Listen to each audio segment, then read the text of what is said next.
રાજુભાઈ ભંગુરભાઈ, ગામ રાયપુર, તાલુકો કવાંટ, જિલ્લો છોટાઉદેપુર. અમારા બોર્ડર વિલેજ એટલે અમારે જંગલમાં રહેવાનું અને વરસાદને બહુ પડે એટલે અમારે ઊંઘવાની બી તકલીફ, આખી રાત જાગવું પડે. અમારે ખેતી કરવાનું એટલે અમારે કાચું મકાન હતું તે સમય મેં. ખેતી કરતા જઈને મચ્છરનો ત્રાસ વધારે, છોકરાને દવાખાને લઈને જવાનું, એ બધું અમારે ટેન્શન હતું જૂના મકાનમાં. હું અને મારા ઘરવાળા મેં એટલું વિચારીએ, એવા સપના દેખે કે અમારું મકાન ક્યારે પાકું થશે.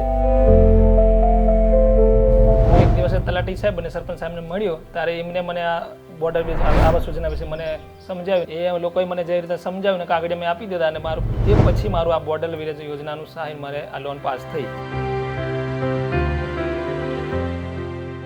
પહેલાં અમને 30,000 મળ્યા, પછી અમને 50,000 મળ્યા અને પછી 40,000 મળ્યા અને અમે જાતે પણ કામ કર્યું અને અમે જાતે બનાવ્યું મકાન. અમારે માથા પર હવે પાકી છત છે. હવે કોઈ જાનવાનું ટેન્શન નથી. વરસાદ કે પછી કોઈ ઉનાળો, ચોમાસું કે મચ્છરની કોઈ જાતની અમને તકલીફ નથી.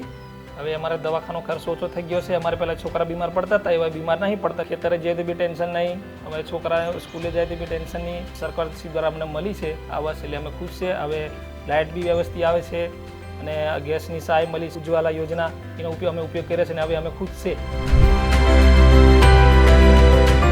વિકસિત છોટા ઉદેપુરની સંકલ્પના સાથે અંત્યોદયના વિચારને ચરિતાર્થ કરનાર માનનીય વડાપ્રધાન શ્રી નરેન્દ્રભાઈ મોદી અને રાજ્યના માનનીય મુખ્યમંત્રી શ્રી ભૂપેન્દ્રભાઈ પટેલ તેમજ જિલ્લા તંત્રનો હૃદયપૂર્વક આભાર.